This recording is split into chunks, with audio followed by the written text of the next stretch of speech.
Welcome. I am Reverend Karen Lewis. I am the other part of the senior minister team here at the New Vision Center, and it is my joy to welcome you. Those of you who are here for the first time, those who have come back after not having been here for a long time, and those who are here every Sunday morning. And we welcome everybody. We just say, welcome all. So welcome home is what we like to say. Yes. So here we are. Today we are celebrating in North America Father's Day. And if you didn't know that, after the music and after the wonderful poem that Reverend Leslie read, that she almost made it through without crying, I think we are all anchored into Father's Day. And just like a couple of, probably 6-7 weeks ago when we had Mother's Day, it is a day that brings up all kinds of emotions because we all have had such varying experiences with our earthly fathers. Some of us have their fathers still around. Others, the father has moved on. And so today, I am trying to and inviting all of us to go on a journey where we are going to celebrate and acknowledge our earthly fathers, and then we're going to lift up that concept, that pattern of a father more into the spiritual realm as we lean into the divine masculine. And as you can imagine, that is quite a journey. So I invite us all to prepare for it. And the way I prepare myself when a lot of things are coming my way is with box breathing. And so I thought, let's just all do it together. It's a wonderful opportunity to put away anything that is not needed at the moment, coffee, newspapers, all of those things. And if you're ready, willing, and able, I invite you to stand, because it allows the energy to move a little easier. If you are not able to stand or not willing, don't want to do it, just sit down and do it with us. And the box breathing is 4 measures of an inhale. So we inhale to the count of 4. 1, 2, 3, 4. We hold it at the top for 4.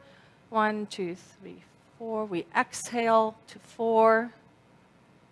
And then we empty out. We just remain silent for 4 measures. We'll do it one more time. Inhale. Hold it on the top. Exhale. Remain empty. Beautiful. Thank you. Have a seat. That was the message today. Let's pass the basket. Oh, we don't pass the basket anymore. No, so, okay, I'll speak some.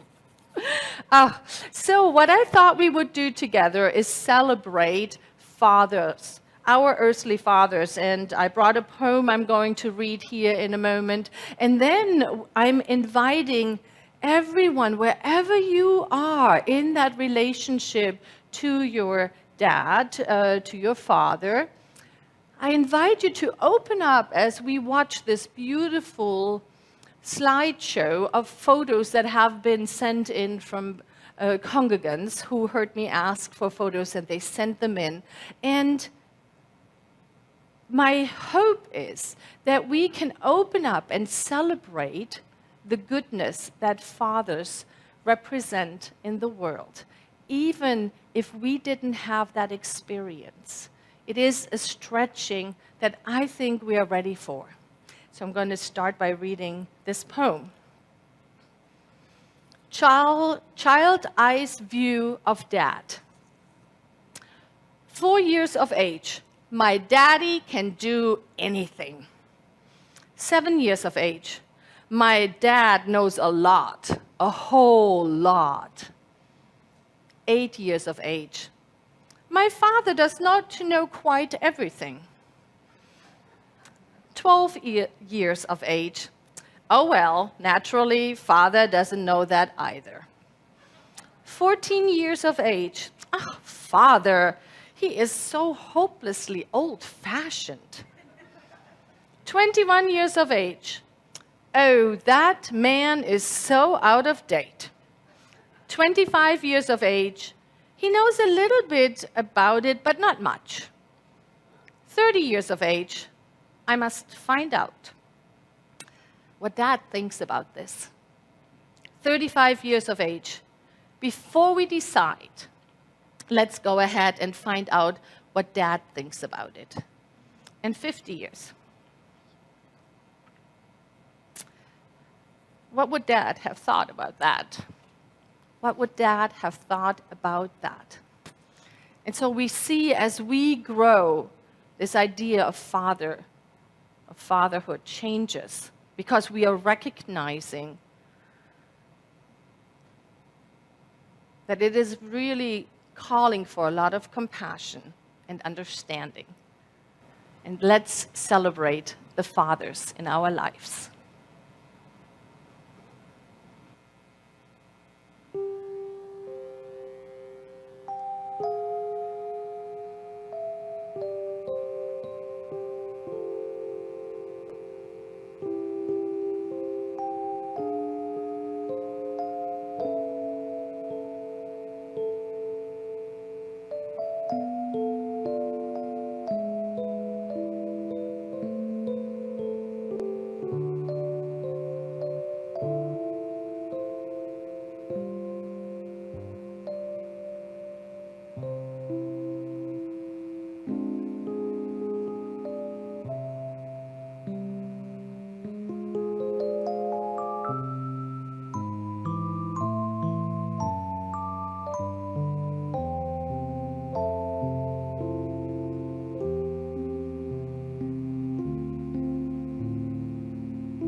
Happy, happy Father's Day to all the fathers who are here.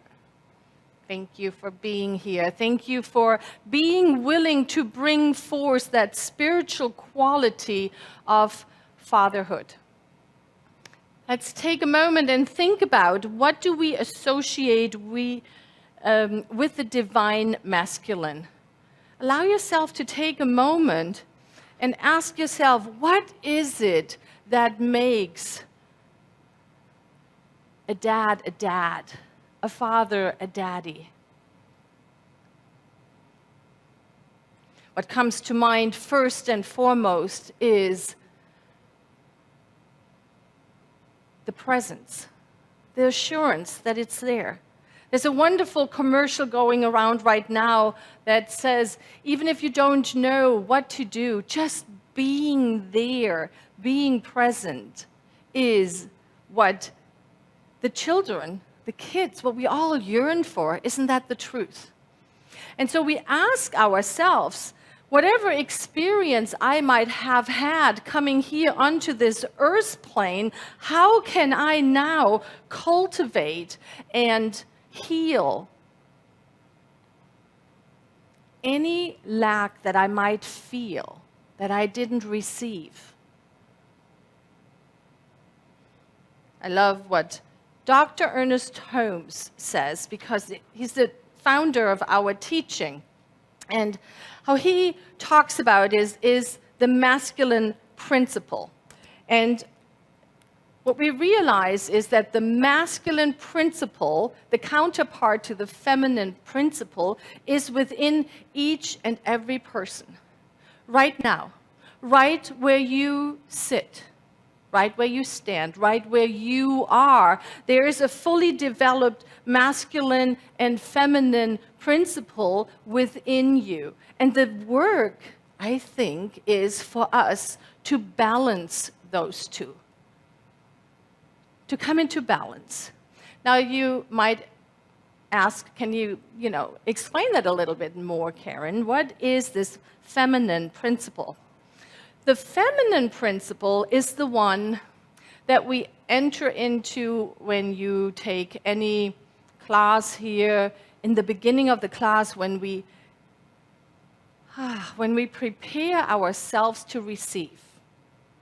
So allow your eyes to close and just open your heart space and be willing to receive. Whatever comes, feel that yes to the flow of life, the yes to life itself. That is the feminine principle within. Now open your eyes and come back. And the masculine principle is the part that says, oh, I'm just inspired to do this, or I'm inspired to reach out. I'm inspired to learn more about that. I'm inspired to go there. And then the masculine is the assertive principle that turns that inspiration into action, that actually moves our being towards it. Now, why is it so important to balance those two? Well, because we have all met people who are assertive without being connected to their inner feminine side, have we not?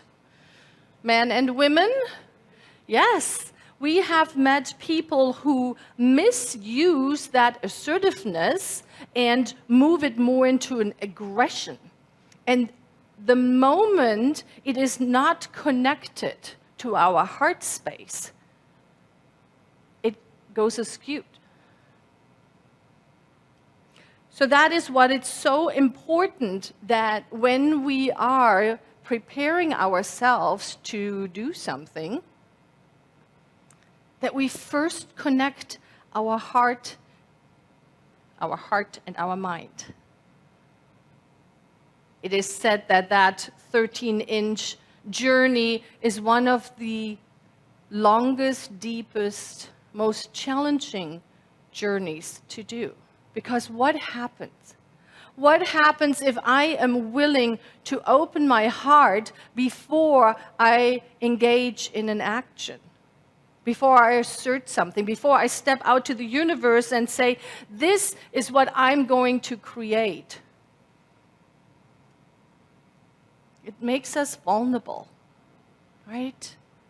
It makes us vulnerable to open our heart space, to really let another know, this is how much I care about it. And yet that is the only way, to balance the feminine, the receiving part, and the assertiveness, the giving part. Dr. Ernest Holmes says, developing confidence in ourselves, in our ability to meet and handle all undesirable situations, requires that we must have confidence in something which is greater than we are. And then we will have spiritual self-reliance. Now, there is a lot in that quote, so let's break it down. Let's keep it up here and let's break it down. For us to develop self-confidence, we have to understand, we have to more than understand, we have to experience that there is something greater than I am. We can understand it easily if we look at a little child, right? A little child can develop confidence in the ability to try things out when there is a loving presence in the form of a father or a mother or a caretaker around it. It gives the child the confidence to explore, to express. So now when we pull this into this divine concept of the pattern, it is fair to say that in order for us as adults to experience, explore, be brave enough to try something totally new, like write a book, enter a new relationship, complete a relationship. Remember, we are on our journey of the hero's journey, and as Reverend Leslie so beautiful talked about the last 3 weeks, we are right there where those tentacles of big change are happening. So how can we then prepare ourselves to face all of that? That is the self-reliance. The confidence that comes when I know that even when I mess up, even when I stumble and fall down, even if something is not going the way I had envisioned it to go, that there is a loving presence that catches me, that holds me. I like to think about that as the spiritual daddy safety net. Can you see it? Can you see that there is something, a container that is so filled with our realization that there's something greater than we are, that we are actually able to surrender into it? The New Vision Center, for me, has always been that container. This beloved community that comes together and fills up with so much love, with so much givingness, that each one of us, for sure me, over the last 13 years that I have been part of this organization, has been the invitation to trust enough to try something very different, to study, to become a minister. I loved how Reverend Leslie talked about how she realized that in order to follow her life's calling, she had to let go of that really great job that she had, that she was so good at, in order to step in and be a minister. For me, it has a lot to do with finding the inner confidence. Because we all know that there's an outer confidence, right? We all know people who have a lot of, I cannot say that word, outer, there it is. A lot of outer confidence. But what I believe, what we are called for in this quote, is to develop our inner confidence. And then we are able to surrender limiting beliefs and anything that is in the way, because we know that there is a power and a presence that is greater than I am, and even when I mess up, that presence is welcoming me. That, beloveds, I believe, is the gift of the spiritual masculine principle. Always there. So how do we develop that? How do we develop this trust, this deep knowingness, this confidence? I spent a good part of this week reading that wonderful essay by Emerson that is actually called Self-Reliance. And I'm sure if I would ask for a show of hand how many people have read that essay, quite a few people. I think it's probably required reading in high school, if we remember that far. And so we're probably familiar with it. What I love about that essay, it makes a very clear distinction that self-reliance is not separation from everyone. It is not separation from that which is greater than we are. It is not, I can do it all by myself, I don't need anybody. Rather, for me, self-reliance is, I am so confident that there's a part within me that is connected to that which is greater than I am, that I can allow myself to try something totally new.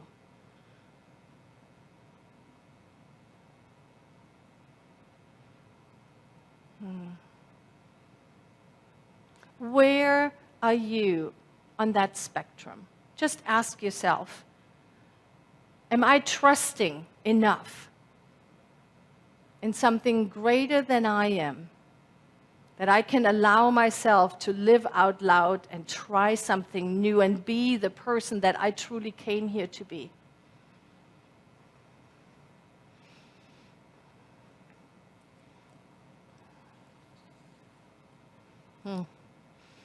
That brings us to this beloved. That is my oldest granddaughter. She turned 3, Annalisa. And she, for me, is a wonderful example of what I'm talking about today. Annalisa chose a family, and I strongly believe that we choose the experience we come here for. She chose a family in which she has been asked the question, how do you feel right now, for as long as I can remember, even before she could speak and really articulate how she felt. She was always asked, how do you feel about it? How do you feel when something came up? How do you feel about it? And that is a very strong aspect of the masculine energy within the masculine principle that is inviting us to realize I have a feeling about something, and that feeling is my compass, and that feeling is my direction guide. It tells me what to do. And to trust that inner feeling sense. Because how often do we not trust it, right? So then the question is, how can I develop the confidence to trust my inner guidance? And there are a few that came up, and I wanted to share them with you. One, for sure, is overcoming limiting beliefs. We just completed the survey here where we ask all of our beloved congregants, what is the one thing that you would love to learn at the New Vision Center? And year over year over year, the number one request is to overcome limiting beliefs, to let go of the stories we have been telling ourselves so much. We are tired of it, right? I don't want to hear that story anymore. So the masculine affirmative principle says, all right, you want to lay down your limiting beliefs? What are you going to do about it? And then the answers that we come up with are very individual. For some it is, I'm going to take a class. I'm going to learn a little bit more about this teaching and how it can change my life. For another, it might be, I am going to create a group of people to come together and talk about these principles. Or maybe for another is, I am going to develop a relationship with a practitioner or with a minister. It matters not. Here's what's important, beloved, and I hope you hear this. When you feel that sense of, oh, I gotta let that go, ask yourself, what are my steps? Write them down. Put them in your phone. Act on it. How else can we develop confidence, our inner confidence, that masculine part of us will determine what matters to us, what is important to us? If you find yourself here in this spiritual community, in any spiritual community, you have made a decision that this is important to you, or your friends invited you. I mean, one or the other, you know. But this is important. You have within you a call to live a more aligned life with what you want to bring, the gifts you want to share. We have a couple more to look at. How can we do this? Improve your self-talk. Oh dear ones. Anybody else having somebody who has a lot of opinions in your own head? Oh, I see a lot of hands. Yes, yes. Let's talk to ourselves the way we talk to a beloved. Let's talk to ourselves with kindness, with understanding, with compassion, with love. It makes all the difference in the world. And then practice gratitude, I believe, is the next one. Yes. Say out loud the things you're grateful for. Grateful for being here, grateful that there is an organization where we can be who we are, grateful for the beloveds that walk this path with us, grateful for the warmth of the sunshine. Whatever you're grateful for, articulate it. Articulate it. It doesn't have to be a gratitude journal at nighttime, although that works for some people. However you express gratitude. And I love the next one. Practice power poses.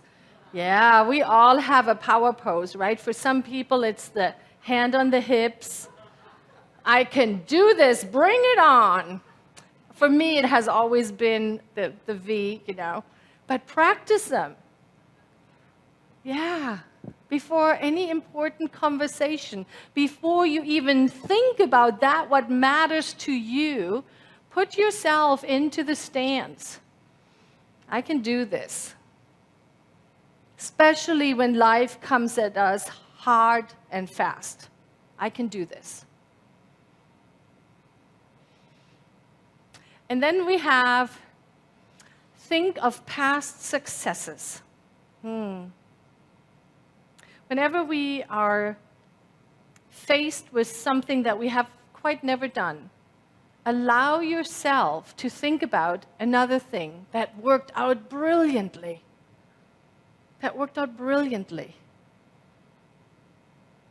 And something looks insurmountable. Think about another time where you thought, I don't know how I'm going to do that. And yet, you found a way. Allow yourself to have those past successes be present. And that brings us to the last point. Be in the now. Right here. While we allow the goodness of the past to inform our self-talk and our gratitude, be present now. Trust that there's a power greater than I am. And that it holds us at all times. Whether we show up in our brightest or not. That presence is always, always right there.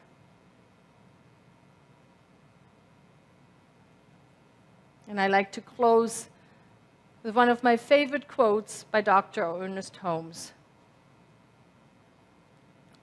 When I was thinking about what matters to me, I thought about this quote. The biggest life is the one that gives the most, has the greatest understanding and the greatest consciousness of eternal good, and redistributes this good to the greatest number of people. I invite us all to step into this great big invitation to touch others, to live with a deep knowingness that all is truly well. I am, we are, God is. All of us are held by that divine container of eternal loving kindness, of grace and love. I am so grateful we are on this journey together. Thank you. And so it is. Thank you. Thank you. And now we're going to allow ourselves to fall into our heart space. I invite all the practitioners in service today, all of the ministers, to rise and let us experience the allness of life, that which is greater than we are, this power for good that is willing to have us use it and that is using us. As we fall into our heart space, we find grace and peace. We find harmony and wisdom. We find a beautiful expression of the divine in and as ourselves. And so we consciously step into this experience of opening our arms, our hearts, our mind to the realization that who we are is God made manifest. Who we are is life pushing forward to express more, deeper, wider, kinder, more joyously.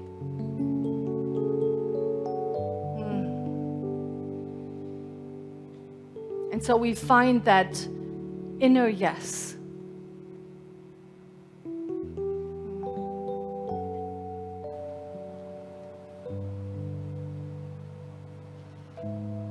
We allow whatever feelings rise up to be there.